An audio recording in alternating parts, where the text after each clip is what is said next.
उन्होंने सोचा कि मैं अभी भी इस रैली में पार्टिसिपेट करता हूं और आगे चल के इसी तरह के रिटर्न्स कमा लेता हूं। शेयर्स के प्राइसेस बाकी लोगों से कंपैरेटिवली कुछ माइक्रो सेकंड्स पहले ही पता चल जाते, तो यहाँ पर हम कह सकते हैं कि एनएससी को अपनी ये डिसीजन काफी महंगी पड़ी। आज के इस वीडियो के प्रायोजक है तेजी मंदी। नमस्कार, आज के इस वीडियो में मैं प्रसाद आपका स्वागत करता हूं और आज हम बात करने वाले हैं 5 स्टॉक मार्केट फेल्स के बारे में।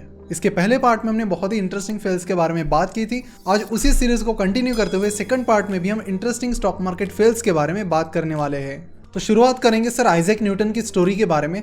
सर आइजैक न्यूटन को भी एक बार लगा कि मैं भी स्टॉक मार्केट में इन्वेस्ट करता हूं ताकि मैं भी यहाँ पर करोड़ों रुपए कमा सकूं, और फिर उन्होंने स्टॉक मार्केट में इन्वेस्ट किया और उसके बाद क्या हुआ, चलो देखते हैं।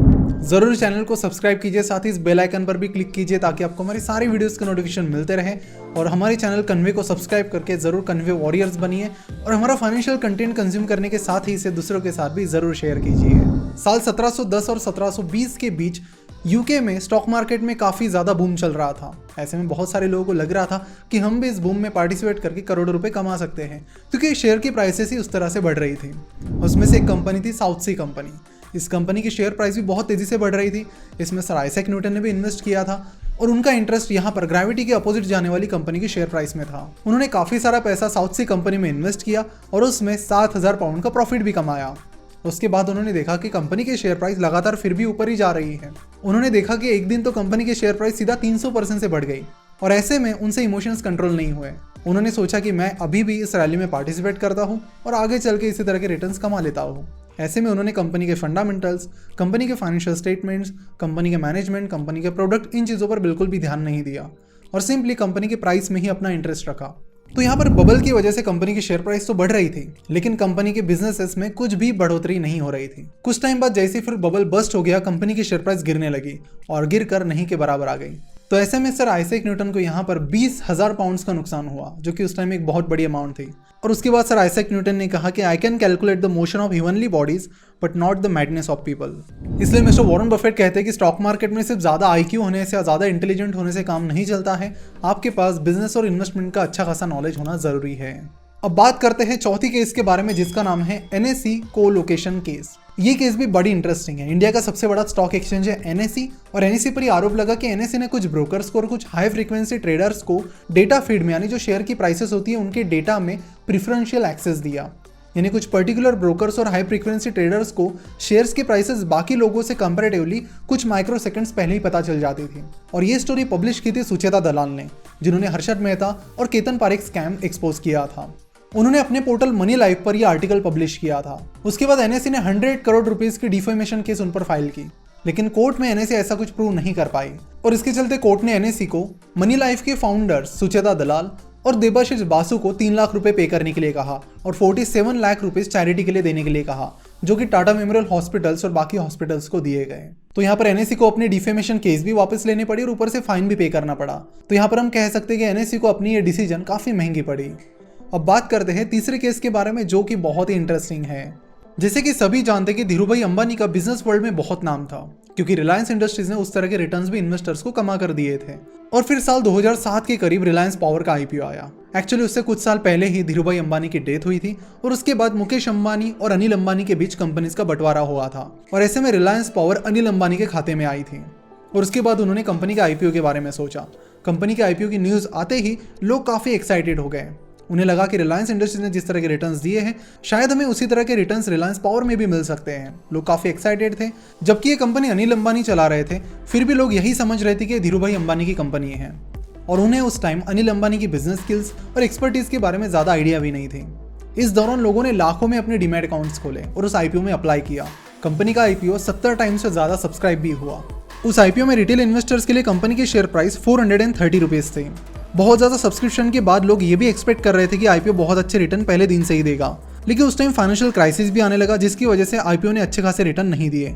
लिस्टिंग के दिन कुछ टाइम के लिए शेयर प्राइस बढ़कर 538 रुपीज़ तक चली गई और उसके बाद कंपनी के शेयर प्राइस गिरकर दिन के आखिर तक 372 रुपीज़ पर आ गई।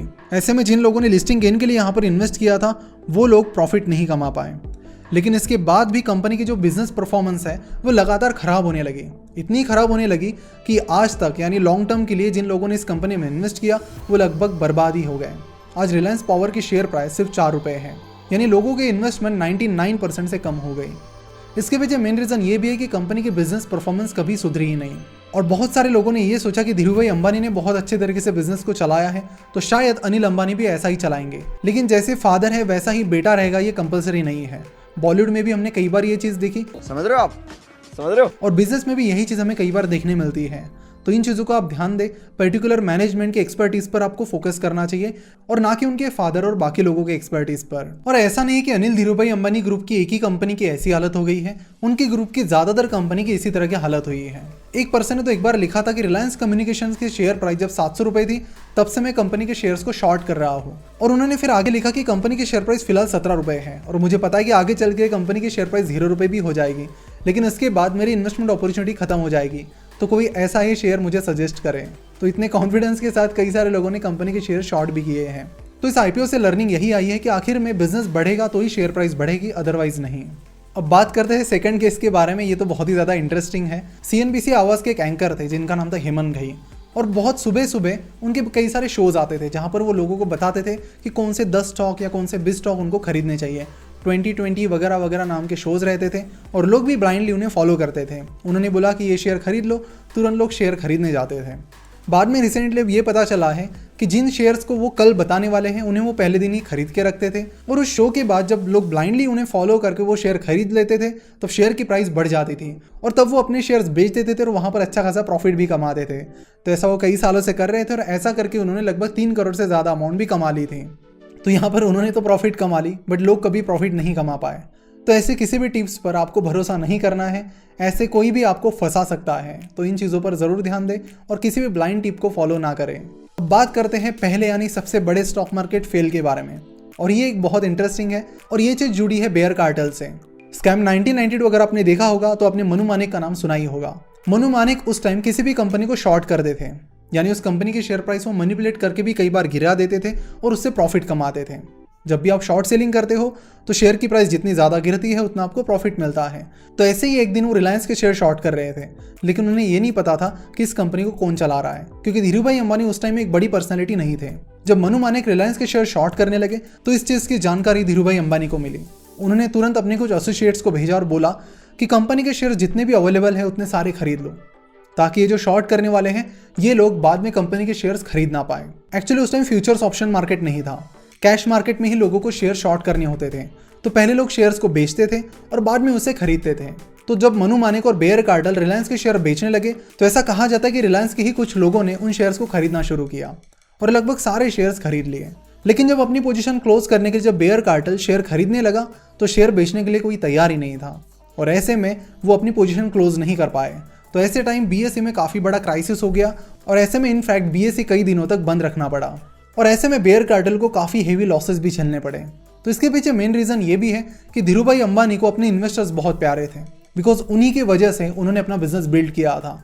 जब उन्होंने अपना आईपीओ लाया तो आईपीओ में इन्वेस्ट करने के लिए ज़्यादा कुछ लोग रेडी नहीं थे।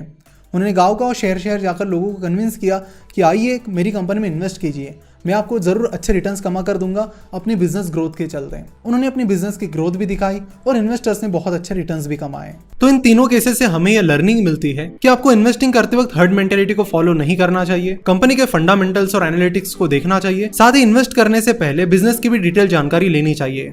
और आज के हमारे स्पॉन्सर यहाँ आपको काम आ सकते हैं। तेजी मंदी मोतीलाल ओसवाल फाइनेंशियल सर्विसेज की सब्सिडियरी है और मिस्टर रामदेव अग्रवाल, जिनके इंट्रोडक्शन की किसी को भी जरूरत नहीं है, वो इस कंपनी के बोर्ड मेंबर है। तेजी मंदी 15 से 18 स्टॉक्स का वेल रिसर्च पोर्टफोलियो देते हैं लॉन्ग टर्म इन्वेस्टिंग के लिए। ये पोर्टफोलियो आपके रिस्क एपेटाइट के हिसाब से बनाया जाता है। आप इन स्टॉक्स में कभी भी इन्वेस्ट कर सकते हैं आपके एग्जिस्टिंग डीमैट अकाउंट से। इनके पोर्टफोलियो में 30 से 40% स्टॉक 3 से 6 महीने के पर्सपेक्टिव से चुने जाते हैं और 70 to 60% स्टॉक्स 12 से 18 महीने के पर्सपेक्टिव से चुने जाते हैं। एक और चीज ये है कि ये रेगुलरली इनका पोर्टफोलियो रिबैलेंस करते हैं, जिसे आप एक क्लिक से उनके ऐप से एग्जीक्यूट कर सकते हो। तेजी मंदी की प्राइसिंग कुछ इस तरह है। 6 मंथ्स का pack 149 rupees per month, 3 month का पैक रुपीज 199 पर मंथ और 1 मंथ का पैक 249 रुपीज पर मंथ। आप यहाँ पर मिनिमम 20,000 रुपए का पोर्टफोलियो बना सकते हो तेजी मंदी के जरिए। ये आपको एक्सपर्ट एडवाइजरी देते हैं, जिसे आप किसी भी ब्रोकर जैसे कि जीरोधा, अपस्टॉक्स, HDFC सिक्योरिटीज या किसी के भी साथ अपना इन्वेस्टमेंट कर सकते हो। उनका अब तक का ट्रैक रिकॉर्ड अच्छा रहा है। तो अगर आप एडवाइजरी की तलाश में हो तो आप नीचे डिस्क्रिप्शन में दी गई लिंक पर क्लिक करके तेजी मंडी को जरूर चेकआउट कीजिए, साथ ही अपना ड्यू डिलिजेंस भी कीजिए। तो ये थे टॉप 5 स्टॉक मार्केट फेल्स। आशा करता हूँ कि इनसे आप काफी कुछ सीखे होंगे। सो मिलते हैं नेक्स्ट वीडियो में। अगर आपको ये स्टॉक मार्केट फेल्स पसंद आए हैं, इनकी लर्निंग्स पसंद आई है, तो ज़रूर इन्हें सभी के साथ शेयर कीजिए और चैनल को सब्सक्राइब करना बिल्कुल ना भूलें। मैं देखता रहता हूँ कि बहुत सारे लोग वीडियोस तो देखते हैं लेकिन सब्सक्राइब नहीं करते हैं। फ्री है, ज़रूर सब्सक्राइब कीजिए, हमको एक सपोर्ट मिलता है। और इसी चीज़ के साथ मैं आपको गारंटी भी देता हूँ कि इसी तरह बहुत क्वालिटी कंटेंट हम लगातार बनाते रहेंगे। So stay tuned, keep watching and bye bye.